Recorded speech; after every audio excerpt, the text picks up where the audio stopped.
What up, folks? Here with another episode of the Catch This Fade video podcast. You know who it is, KD Drummond, here to talk to you about the Cowboys after their 48-32 defeat in the wild card round of the Green Bay Packers. Very disappointing end of the season. It's kind of become an old hat for the Cowboys. We've already given out the fades to Jerry Jones and Mike McCarthy, the two main culprits about the culture of this team. I want to talk about Dak Prescott. He played a hideous game, and all of the criticism is well-deserved to the quarterback position as well as the coaching staff and the defense. It was just all hands on deck. I talk all the time about people trying to find one scapegoat of reason for a loss, so that's just stupid. It's always multiple factors, and for the Cowboys, there are so many factors. We can't get to them all in one video. But anyway, I started thinking about what's going to happen with the Dak Prescott contract. More than likely, what we're going to see is the Cowboys are going to have to extend him the way the contract is structured, the way that Prescott was able to take ownership of the last negotiations because of all of the hemming and hawing the Cowboys did with the franchise tag. He is now in the driver's seat. So I really don't expect the Cowboys to do anything to move off of Dak Prescott, at least for the 2024 season. And more than likely, he's going to be the quarterback for the foreseeable future of the Dallas Cowboys.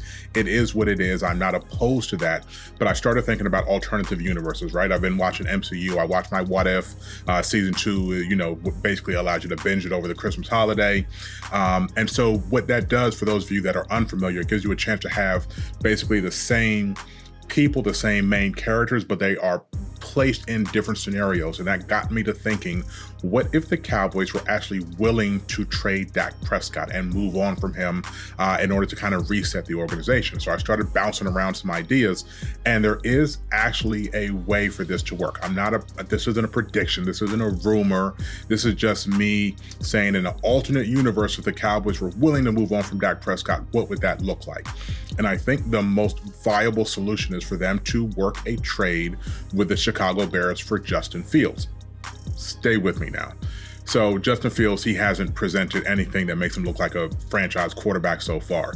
But the Bears are likely getting ready to move on from him because they have 2 top 10 draft picks this year in a very deep quarterback draft, very top-heavy quarterback draft. There's a lot of guys who could be franchise quarterbacks, so everybody's thinking that it's a possibility for them to trade. But what if Ryan Poles, their GM, who did not draft Justin Fields, doesn't want to stay on the roller coaster of having developmental quarterbacks? What if he's seen enough?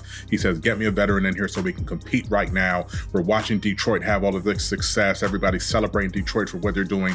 We want that for Chicago, and the best path to that is getting a veteran quarterback into Chicago. So they could be interested in getting to Dak Prescott, right?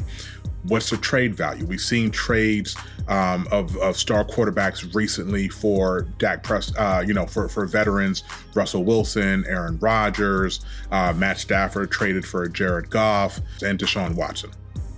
So when you look at all of the trades, all of the people, all of the veteran quarterbacks that have been traded for over the years, Prescott kind of nestles in between all of them. None of them are a right size fit, right? Because Matt Stafford was a 12-year veteran when he got traded. He didn't get traded for a current first-year pick. He got a trade for a future first-round pick, so it was kind of loaded. 2 future first-round picks, 2 second-round picks, and some more stuff.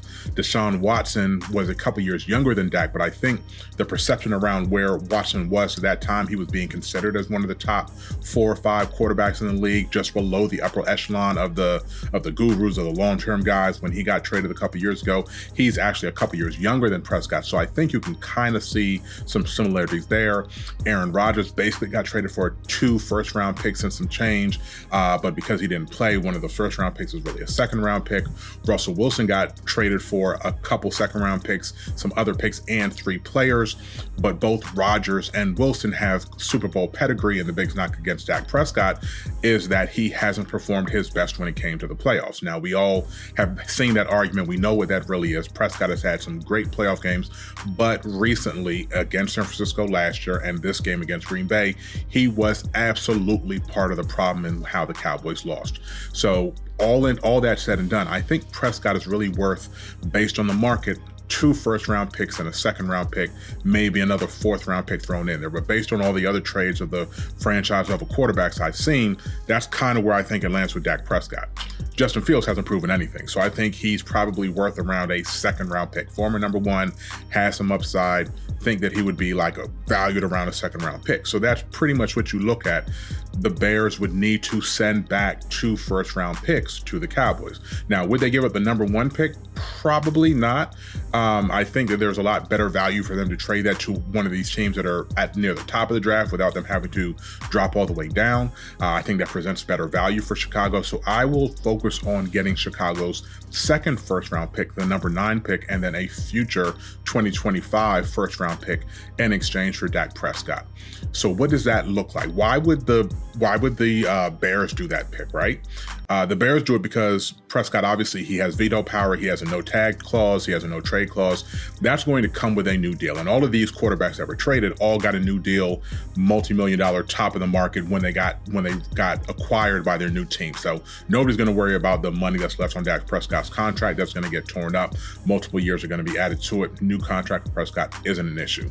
But he would definitely become the highest paid quarterback in the league once he got traded to Chicago. Chicago has a ton of cap room. They're absolutely going to be able to do that.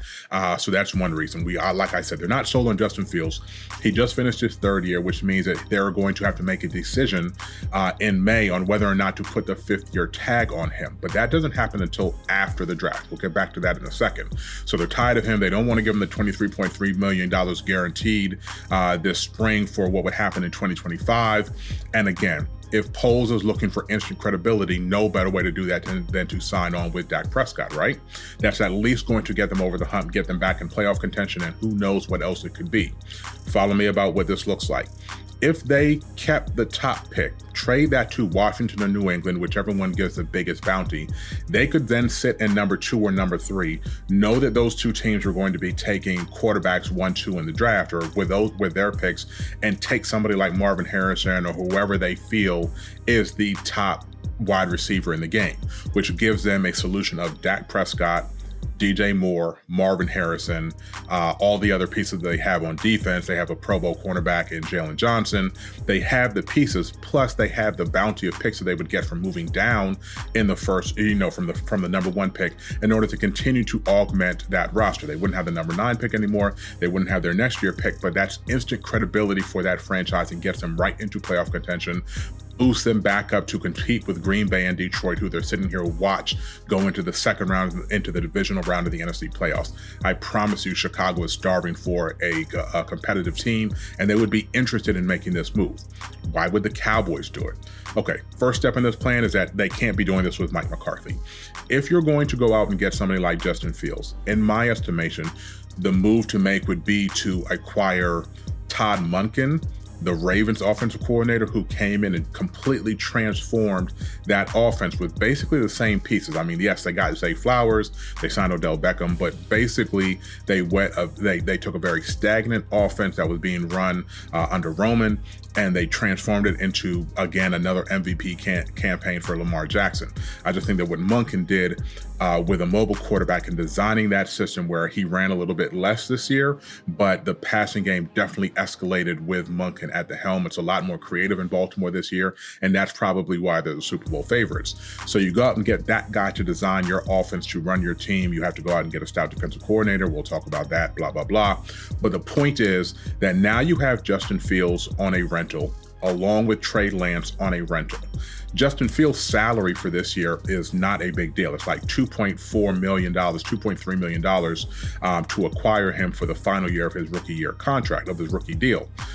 Because Dak Prescott's contract is so heavy, he's owed $59 million against the cap right now. And if they traded him the acceleration, they would get back the base salary. They wouldn't have to pay the roster bonus off of their cap, but all of the unallocated, or all of the rest of the allocated bonus money from his signing bonus and his roster option bonuses in the past would accelerate. And he would actually hit the cap for $61 million if the Cowboys were going to trade him.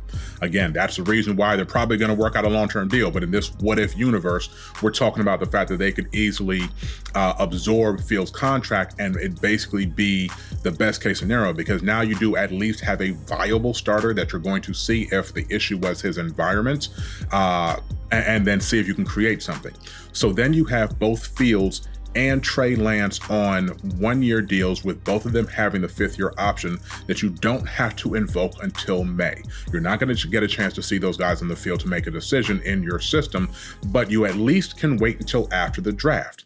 Now that they've made this fictitious trade, the Cowboys have the number 9 pick and the number 24 pick in the first round. What that allows them to do is they can sit back at 9, wait to see if one of these top quarterbacks is going to fall to them. Obviously, they would have done their due diligence. They would have had an idea of where the quarterbacks are going to go and who would be available at 9. They could also package 9 and 24 in order to move up further in the draft to get somebody at a higher pedigree level.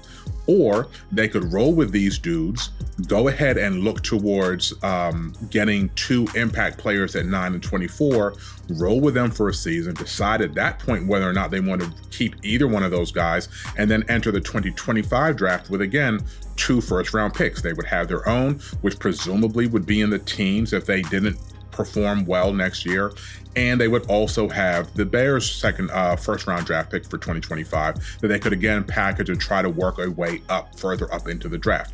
So this would basically give them a ton of options. It would give them relief in 2025 from the big contract.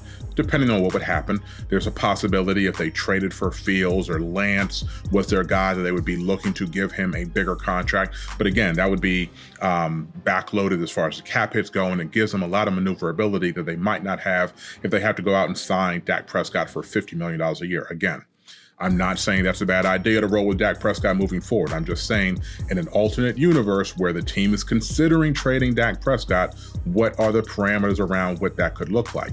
And I think you're looking at a win-win situation for both Chicago and Dallas.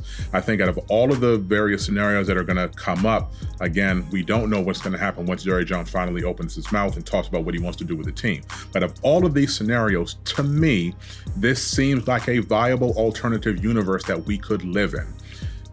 Again, take it with a grain of salt, not throwing fades this time, but I just want y'all to keep an open mind. We're just one day into the offseason. We're going to have a lot of time to talk about various things, the salary cap, the draft, and everything. So make sure you hit the subscribe button for the Catch This Fade YouTube channel. Go ahead and follow us on TikTok, Catch This Fade Pod. We're going to be doing little shorts over there.